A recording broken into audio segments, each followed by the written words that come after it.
is up, guys? Welcome back to another GeekaWhat video. In this one, I'm going to be building a super sleek white-themed gaming PC build that is perfect for 1440p and 4K gaming. White builds are becoming ever more popular, and I think I've managed to nail down a part selection that is gonna look amazing. Let's do this.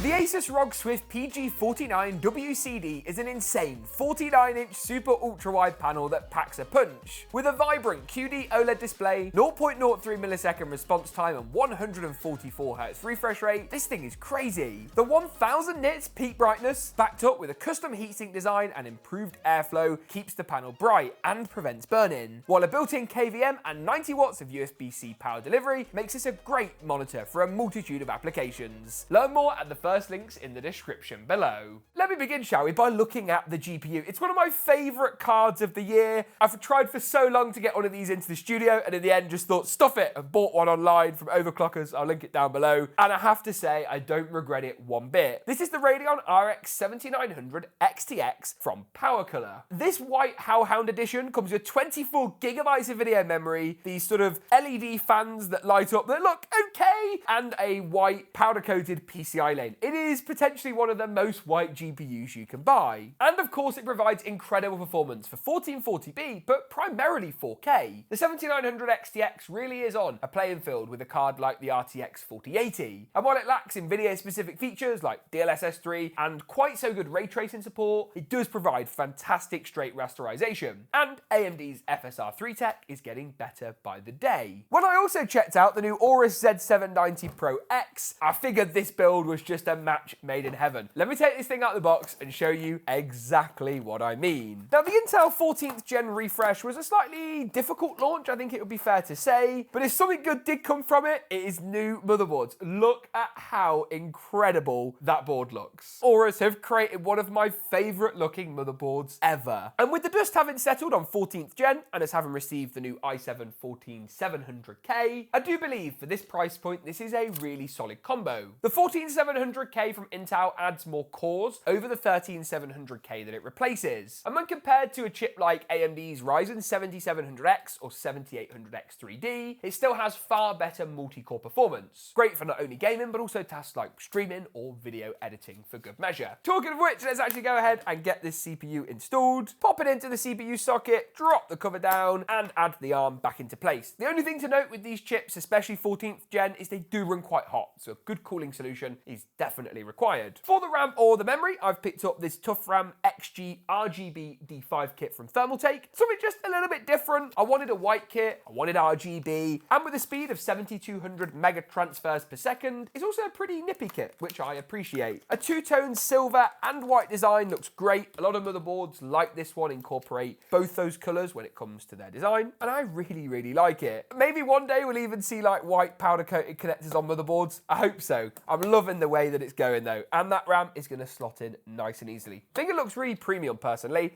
and it's going to match the build absolutely perfectly. Moving through into the storage for this build, I've got a 2TB SSD 990 Pro from Samsung. Now, when it comes to Gen 4 NVMe drives, the 990 is one of the best. With read and write speeds of about 7.5 to 8 gigabytes a second, it's really great in terms of getting you into Windows, loading up your games nice and quick, and they can be found for a really affordable price point. I think the 990 last time I checked for the 2TB was under $150. Gen 4 really has come down beyond what I ever thought it would do, and the 990 Pro really is a superb choice. Now, for this stage of the build, we're going to need, normally, a teeny tiny screwdriver, but this motherboard has a toolless M.2 installation method that is actually really impressive. Let me show you. So all you need to do is push back this metal clip. That releases the heatsink. Pretty simple so far. Slide the drive into place, into the M.2 slot. The black plastic notch is going to click in and fasten it down. And then this just just goes back into place. And that's it. What? How amazing is that? It is just so incredibly simple. Aorus, what a beauty. And with that, we're sort of there or thereabouts with the motherboard. I am going to take a quick look at the CPU cooler next of all and add into place any of the mounting brackets and mounting hardware we need for the processor, as that's going to make the next stage of the build much easier. A quick glance at the box of mounting hardware, and it's this that needs to pop onto the rear of the motherboard. You get these little 3M sticky tapes. I'm just going to take one of them off, save the other one in case I want to reuse the cooler again. And then once this is through the motherboard itself, that 3M tape is just going to hold it to the back until we get it all screwed in. Then just a case of adding in these little posts into each of the thread holes, and it's these posts that will provide the basis for us to actually screw in the CPU cooler when it comes to it. Of course, going to pop the motherboard in the case before that happens. So just tighten these up with your thumbs and then just finish them off one by one to make sure they're nice and secure. In terms of the case that I've picked up, I've gone for something a bit different. If I can pick it up, it's a bit large. It's a bit heavy, but it fits the white theme and has a few tricks up its sleeve. And it's called the CTE T500 Air. Now, basically, this is a case with a sideways mounted motherboard installation protocol. That sounds very official.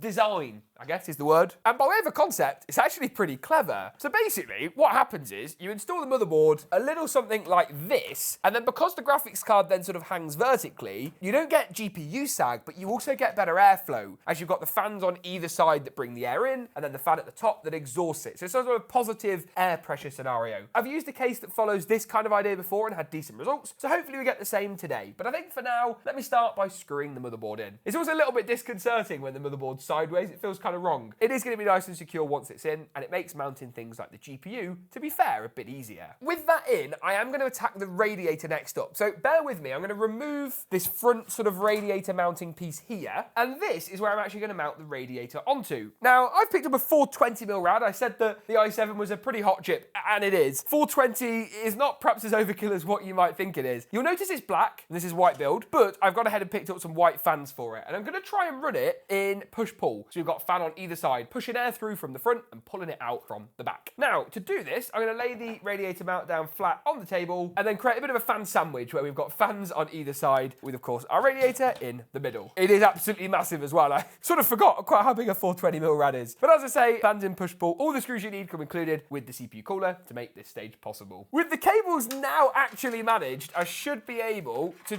just slide this in to the case without too many problems. That's a bit better. Look at that. Then just need to get it secure. And then the front panel of the case should secure back into place without too many problems. Yeah. All I then need to do is pop a little bit of thermal paste onto the CPU itself. Lovely stuff. You get a tube included with enough for a couple of applications. And then the actual water block should slot in. Now, you get all the thumb screws that you need for this stage included with the CPU cooler. They are spring-loaded as well, meaning you can actually finish this stage of the application with a screwdriver at the end just to make sure there's a good amount of tension between the CPU water block and the CPU itself. Just don't over-tighten. Also going to take this opportunity to add a couple of extra fans on the side just here. Now, if it's anything like the front, this should be pretty easy to do by just removing a couple of screws. This extra intake is going to help airflow even further, especially for the graphics card. And with the fans in, then it's time for the GPU. Now, this should form a bit of a centerpiece, really, of the build today. And because of the way the case is designed, you shouldn't have issues with GPU sag or anything like that. As I said earlier, love this card. I'll leave it linked with everything down in the description below. But that's enough chatting. It's time to get this thing actually installed. Now, in order to install it, I'm going to hover it over the very top PCI lane and just figure out which of the slot covers need removing. With this being a triple slot card, we actually have 3 covers to remove. I can point them out here. It's the 2nd, 3rd, and 4th. Take these out, but keep hold of the thumb screws, then slide the GPU in and add the thumb screws back into place. That's going to secure the card down and stop it from sagging, especially in this chassis. And then all that's left to do basically is add the power supply in. Now, this here is Thermaltake's 1200 watt ToughPower GF3. If I'm being honest with you, this is more wattage than we actually need, but it was the one that I had to hand that was white. So I'll also link the lower power 1000 and 850 watt versions in the white colorway that's going to match with the rest of the build. And as you can see from the bag of cables, these are all white and sleeved as well, which is really nice. And it's going to help basically match the whole build together. I might pop in some sleeve custom PSU cable extensions. I haven't quite decided yet, but they'll look nice and should match just a little bit more closely with the theme we've gone for and look that bit more premium. PSU wise, looks really, really nice, powder coated in white, and you get the nice sort of black accents. Plus, you've got the 12-pin power connector for the Gen 5 graphics card cables. With this being an AMD card, we don't actually need that. that, but it's great to note, especially if you're going for an NVIDIA-based config. And with that, the build is pretty much good to go. Give me a few moments to get this thing wired up, and then let's take a look at performance. But first, how good it looks when all the RGBs lit up, the fans are spinning in the only way we know how. It's time for a GeekaWhat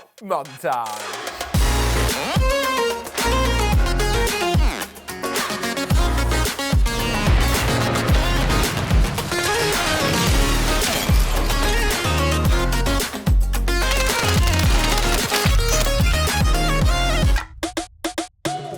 When it comes to performance, you'd expect this build to perform pretty well, with strong airflow, especially to the CPU cooler and GPU to keep temperatures down and send frame rates flying, and I'm glad to report we actually saw some great results overall. The first game we tested was Call of Duty's new Modern Warfare 3. At 4K high settings with FSR enabled and set to the quality preset, this build achieved a solid 188 frames per second on average. 90th percentiles were in the region of 170 FPS, and 99th percentile results were pretty consistent too at 152. That's an incredibly competitive frame rate, considering of course we're playing at 4K. Tune down to 1440p or 1080p and you'll get even better mileage. In Starfield, next up at 4K, the results are in line with what we expected, but perhaps a little disappointing given the game's poor optimization still. 75 FPS on average, with 90 and 99 percentiles in the region of 64 and 55. The 7900 XTX in our testing performing similarly to a 4080 in Starfield, and of course losing out to the far more expensive 4090. Hogwarts Legacy at 4K high delivered 120 FPS on average, another solid result for another AAA title at 4K with those settings tuned right up. Decent 90 and 99 percentile results as well for good measure. Move through into Warzone 2 at 4K, here high settings again, FSR again enabled and set to quality, and the build achieved just shy of 130 FPS, giving us predictably positive results all around. To wrap things up, we also tested our Apex Legends 4K high settings here, and the build achieved over 200 FPS. Pretty amazing really. AMD cards always do very well in Apex Legends due to certain in-game and driver optimizations, and at 4K high to break through that 200 FPS mark is actually pretty astounding. What do you guys think of this build? Let me know in the comments below. I'll link all the stuff mentioned today in the description as well for Amazon and Newegg if you'd like to check it out further. Thanks for watching though, and as always, we'll see you in the next one.